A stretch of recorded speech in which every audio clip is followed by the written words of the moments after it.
ሰላም ሰላም ውድ ቤተሰቦቼ ባላችሁበት ሰላማችሁ ይብዛ። እንዴት ናችሁ? ዛሬ በአዲስ ቪዲዮ መጥቻለሁኝ። ሰብስክራይብ እና ላይክ ሼር በማድረግ ተባበሩኝ። ዛሬ አዲሱ ቪዲዮ ጥያቄ ተጠያይቀን ነው። ጥያቄ ጠያቄቱ ከጀርባ ናት። እሷ ደግሞ እኔና እሷ ጥያቄ ተጠያይቀን እንመልሳለን። ሳምሪ ትባላለች። ተዋወቋት። ሰላም የአበባ ቤተሰቦች እንዴት ናችሁ? እኛ ደህና ነን። ጥያቄውን መጀመር ትችላለች። እህታችን አበባ አንደኛ ጥያቄ ዩቲዩብ ለመጀመር ያነሳሳሽ ዋነኛ ነገር ምንድን ነው? ዘርዘር አድርገሽ መልሽልና። ያው ዩቲዩብ መክፈት የፈለኩት ለስራ ነው። ስራ ገቢ ለማሻሻል ፈልጌ ነው እና ያው አረብ ሀገር ስራ የምንሰራ ሚዲያ ላይ ብንጠቀም የተሻለ እድል አገኛለሁ ብዬ ነው የሞከርኩት። እንግዲህ ደግሞ ሰርቼ የምቀየርበትና የተሻለ ነገር የምሰራበት የሚያደርግልኝ እናንተ ደግሞ ጎን ትሆናላችሁ ተስፋ አለኝ። ነው ሰብስክራይብ አድርጓት። እህታችንን አበረታቷት፣ አዲስ ጀማሪ ናት። ሁለተኛ ጥያቄ እህታችን ሳምሪ በስደት ላይ ስራ መፍታት እና በሀገር ውስጥ ስራ መፍታት ልዩነታቸው ምንድን ነው? በስደት እና በሀገር ላይ ስራ መፍታት ልዩነቱ ያው ሀገራችን ላይ ስንሆን ቸገረና ምንም ቤተሰብም ስላለ ሊደግፉን ይችላሉ። ስደት ላይ ግን ራሳችን በራሳችን ሰርተን የሆነ ገቢ ካልያዝነ በተቀመጥንበት ሰዓት ራሱ ለቁሳቁስም ሆነ ለምግብ ምናምን ልንቸገር እንችላለን እና ያው ትንሽ ልዩነት አለ። ስደት ላይ ያለው ከባድ ነው፣ እንደ ሀገር አይሆንም። ደስ ይላል። ሶስተኛ ጥያቄ እህታችን አበባ ወደ ስደት ስትመጪ ያጋጠመሽ ነገር ምንድን ነው? ክፉ ነው መጥፎ? ክፉ ነው ጥሩ ነገር? ክፉም ጥሩ። እግዚአብሔር ይመስገን ብዙም ክፉ ነገርም አላየሁም። ጥሩ ነገር ደግሞ ክፉ ነገር አለማየት ነው። ስመጣ ክፉ ነገር አላየሁም። ያኔ በሰላም ነው ሁሉም ነገር። ደስ ይላል። እህታችን ሳምሪ ስራ በሌለበት ሰዓት ቀኑን ሙሉ ምን እያደረግሽ ታሳልፊያለሽ? ስራ በማይሰራበት ሰዓት ምን እያደረግሽ ቀኑን ታሳልፊያለሽ? ያው ሰው ጋር ከሆንኩኝ ከሰው ጋር አብረን እንጫወታለን፣ ምግብ እንሰራለን፣ ጸሎት ማድረግ ካለብንም ጸሎት እናደርጋለን። እንደዛ ነው የማሳልፈው። ደስ ይላል። እህታችን አባስ ይሄን ጥያቄ ላይ ተመሳሳይ ነገር እኔ ስራ ከሌለ ልተኛ እችላለሁ ወይም ሰው ጋር ልጫወት እችላለሁ፣ ስልክ ላወራ እችላለሁ። ከዚህ የተሻለ ነገር እሺ፣ ጥሩ ነው። ጥሩ እየሄዳችሁ ነው። አምስተኛ ጥያቄ ስደተኛ ስራ ሲፈታ ከሰው የሚያመጣው ጫና ለምሳሌ ከቤተሰብ ወይም ከጓደኛ እንዴት ነው የምትቋቋሙት? አንቺ መልሽ። እዚህ ስደት ላይ ስራ ስንፈታ ብዙ ጊዜ የምር ስራ አጥተን አሁን 2 ወር 3 ወር ቁጭ የሚሏሉ እና የምር ስራ አጥተን ቁጭ ያለ አይመስልም። ስደት ላይ ያለ ነው። ስራ ስንፈታ ብዙ ጊዜ ወደ ሌላ መልኩ ያስይዙታል አንዳንድ ሰዎች። ያለ መስራት ፍላጎት ያለ ይመስላል ምናምንና ከሰዎች የሚመጣው ኮሜንት ብዙም ደስ አይልም። እናታችን አባስ ተመሳሳይ ነው። የሆነች አላማ የሌላት ሰው አልሆነ ይመስልሽ። አንቺ በራስሽ አላማ አለሽ፣ ግን ሰው አላማ እንዳለሽ አልመስልሽ እና ያለሽን ነገር ይገሉታል ማለት ነው። ግን ደግሞ ምንም ማድረግ አይቻልም። አይዞን እህቶቻችን እናልፈዋለን። ስድስተኛ ጥያቄ አሁን ያለውን ሁኔታችሁን የሚገልጽ አንድ ዘፈን ወይም ጥቅስ ተናገሩ ይላል። እህታችን አበባ ጥቅስ ሁሉም ያልፋል። ያው በዘፈን ከሆነ ሁሉም ያልፋል የሚል ዘፈን የለም። በቃ ሁሉም ያልፋል ማለት ነው።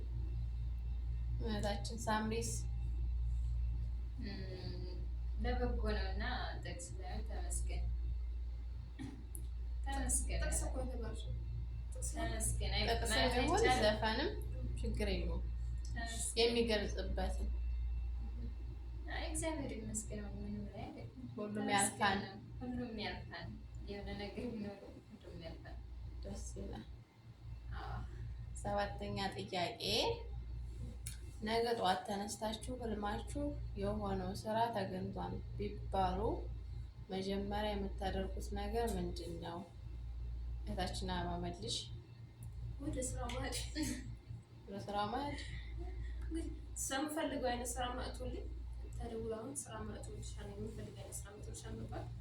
ያው ለምወዳቸው ሰው ያኔ ማወራቸው ሰው ደውዬ ስራ አግኝቻለሁ ወደ ስራ ማለት ነው። ለምሳሌ ስራው ምንድን ነው ብለሽ አትጠይቂም? ምን አይነት ስራ ቢሆን ደስ ይልሻል? ጥያቄው አንቺ የምፈልገው አይነት ስራ ተባለ። እኔ የምፈልገው ከሆነ ያው እንደዛ ነው ማለት ነው። ዝም ብለሽ ተነስተሽ ትሄጃለሽ። ያሳካልሽ። የምትፈልጊውን ስራ እግዚአብሔር ይስጥሽ። እህታችን ሳምሪ አቤት መልሽ አንቺው ያን ጥያቄ። እኔም ተመሳሳይ ነው። ያው የተለየ ነገር አላደረግም። ምናልባት አንዳንድ ሰዎች ስራ መጥቶልኛል ይጥሩ ነው ከማለቶች ትሄጃለሽ ማለት ነው። ነገር የለኝም እሄዳለሁ። ጥሩ የልባችሁን መሻት ይሞላላችሁ። 8ኛ ጥያቄያችን በስደት ላይ ሆነው ስራ የፈቱ ሰዎችን የሚያናድዳቸው ጥያቄ ምንድን ነው? እህታችን ሳምሪ መልሽ።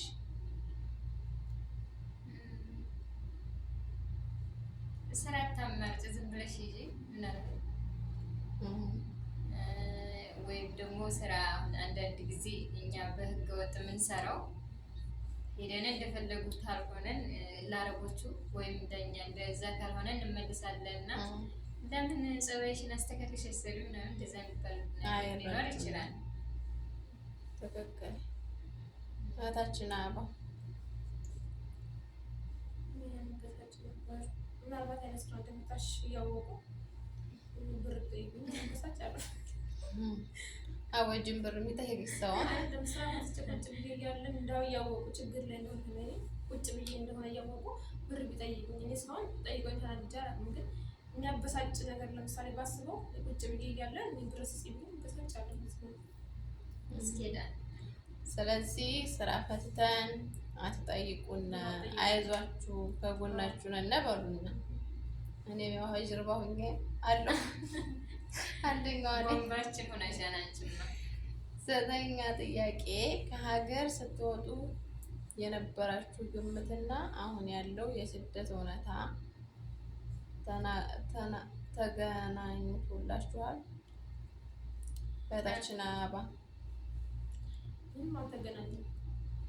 ያው ስደት ብቻ ሳይሆን ሁሉም ሰው የሚያስበው ስደትን ስንመጣ የሆነ አልጋ በአልጋ የሚሆን ጥሩ ነገር የሚገጥመን እንደዚህ ብዙ ግቢ ያለ ነገር አይመስለኝም ነበር እና በእርግጥ ስናይ ግን በጣም ከባድ ነው። ስለዚህ ስደት ያው ጥሩም ነው መጥፎም ነው።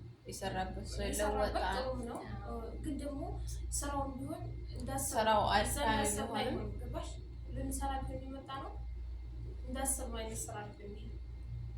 ጥሩ መጥፎ ማለት ግን ጥሩ ከባድ እንዳሰብነው አይደለም። ጥሩነቱ ይበልጣል ወይስ መጥፎነቱ? ከባድ ነው። አይ 50-50 ቢባል ጥሩ ነው። ምክንያቱም ለተማረበት እና ላወቀበት ሰውም ጥሩ ሳይድ አለው፣ መጥፎም ጎን አለው። ምክንያቱም ሀገር ርቀን ነው፣ ከቤተሰብ ርቀን ነው፣ ለስራ እየሰራን ብቻ ነው ያለነው እና እሱ ትንሽ ይከብዳል። ናፍቆቱ እንዳለ ሆኖ ያው ከቤተሰብ ምንም ነገር አንጠብቅም።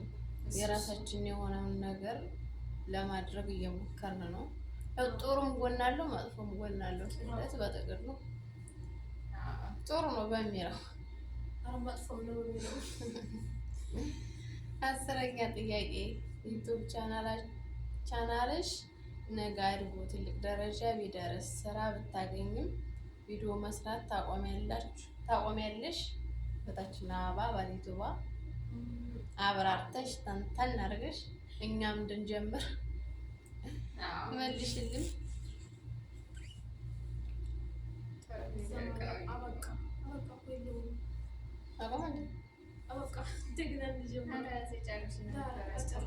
Let's go. 10 ሰከንድ ድምፅሽ የገባ ይመስለኛል። እሺ እህታችን አበባ 10ኛ ጥያቄ ዩቲዩብ ቻናልሽ ነገ አድጎ ትልቅ ደረጃ ቢደርስ ቪዲዮ መስራት ታቆሚያለሽ? እሱ ምንም መነግራቸው ግን ደህና እይታ ላይ ቻናል ካደገልኝ ጥሩ እይታ ካለው ማቆም ትቀጥያለሽ። ተመችቶሻል ማለት ነው። ቀጣይ የሚመቸኝ ይመስለኛል። እይታ ምናምን ባራሪ ይወጣል። አይዞሽ በርችታችን እንደምትደርሽ ትልቅ ደረጃም እኛም አንጠራጠርም። ጠንክሪ። እኛም ከአንቺ አይተን ወደ አንቺ እንድንመጣ እህታችን ሰብሪ አንድ ጥያቄ ጠይቀሽ ለእህታችን አበባ ምን ትመኝላታለሽ? አንቺስ ዩቲዩብ ለመስራት ሀሳቧልሽ? መልሽልኝ እስኪ። እህታችን አበባ ጎበዝ ናት በእውነቱ።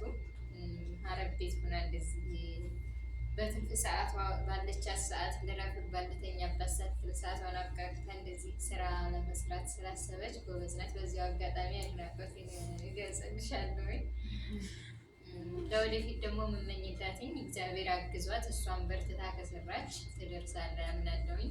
ከፍ ያለ ደረጃ ደርሳ እራሷንም ቤተሰቧንም ሀገሯንም የምትጠቅምበት ስራ የሰራች ማየት እፈልጋለሁ። ደግሞ ትሰሪያለሽ ከፍ ያለ ቦታ ደርሳ ማየት እሱን ነው የምመኝላት፣ ትልቅ ደረጃ እንድትደርስ ማለት ነው። እኔ በሶሻል ሚዲያ ለመስራት ያው ደስ ይለኛል፣ ሀሳቡ አለኝ። ያው እስካሁን አልከፈትኩም፣ ወደፊት ግን አስባለሁ።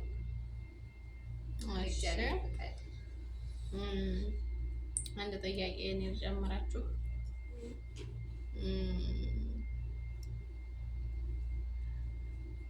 ለምሳሌ ወደ ሀገር መግባት ሀሳብ አላችሁ? መቼስ ልትገቡ አሰባችሁ?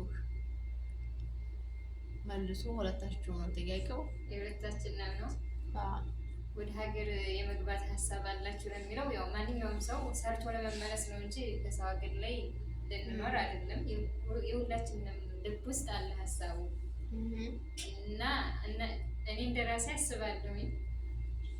መቼ ነው የሚለው ግን ያው እንግዲህ እግዚአብሔር ቢፈቅድ የኔ ያክል ጊዜ ብዬ ውሳኔ አልሰጠሁትም እንጂ ግን ቢያንስ በቅርቡ እንግዲህ እግዚአብሔር ከፈቀደው ነገሮች ከተመቻቹ እገባለሁ ብዬ አስባለሁ። እግዚአብሔር ያሰብሽን ያሳካልሽ እህታችን አበባ።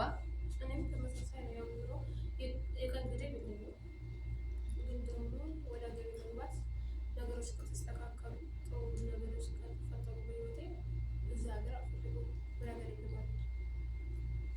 አይዞሽ ጠንክሪ። ቻናልሽ ማድግልሻል። ሰብስክራይብ አድርጓት። ውድ ተመልካቾቻችን አበረታቱን። ላይክ ሰብስክራይብ አድርጓት። ቅመሞች የሚሰሩ እህቶቻችንን እንደዚህ በአረብ ቤት ሆነው የሚጠናክሩ ቢያንስ ከዚህ ህይወት ለማውጣት ስለሆነ እየጣሩ ያሉት እና አበረታታቸው። ሰብስክራይብ ማድረግ አትርሱ። ላይክ አድርጉላት እህታችንን። እንግዲህ ጥያቄያችንን ጨርሰናል። በሌላ ተመልካቾቻችን ላይክ ሰብስክራይብ አድርጉ። እንመጣለን ድጋሜ በሌላ ጥያቄ እና መልስ፣ ሌላ የተሻለ ቪዲዮ ሰርተን እንመጣለን።